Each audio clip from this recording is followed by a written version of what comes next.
Hey guys, Jose here with TYR-ONE-TEXAS again. I just wanted to give y'all guys a quick update. December's classes should be coming up here by the end of November.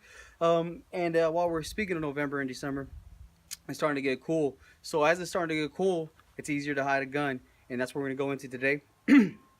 So I like to carry outside of the waistband holsters for the most part, and same thing with my magazines.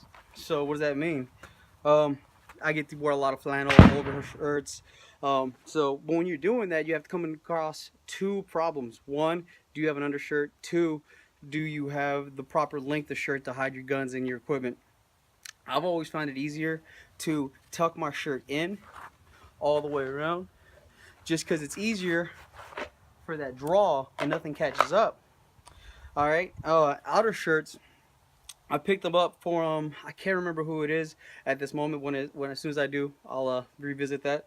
But I like to keep one or two buttons undone at the bottom of my shirt, and the reason for that is as I'm coming up, it's easier for me to get the material out of my way and then draw.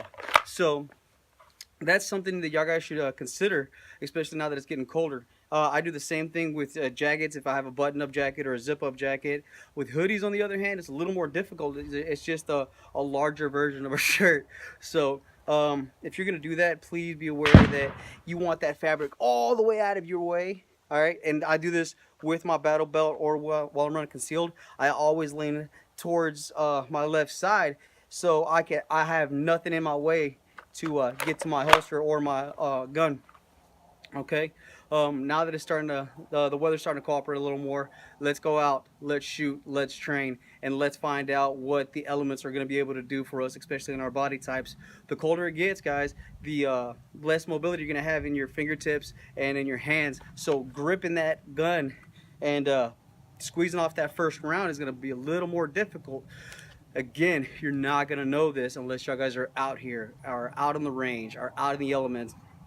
And from a law enforcement guys, y'all guys definitely know that y'all guys worked, year round. So please be aware that once it gets cold, you start losing dexterity in your fingers. Okay, so go out there, train, know what it feels like to not get have your hand cooperate all the way. All right.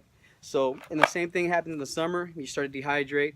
Again, you're gonna lose dexterity in your fingers. So, but I just wanted to give y'all guys a quick update and a quick range run while I was here. So, but for the most part, today's video is going to be about the garments that we're going to wear now that it's getting colder. Easy to conceal, hard to draw if y'all guys don't practice that stuff, especially during the season changes. Okay, so keep that in mind next time you guys are out in the range. We train how we fight, and unless you're fighting all the time, I mean, you should be training for the most part, especially with seasonal clothing. All right, Jose here from TYR-ONE-TEXAS, out.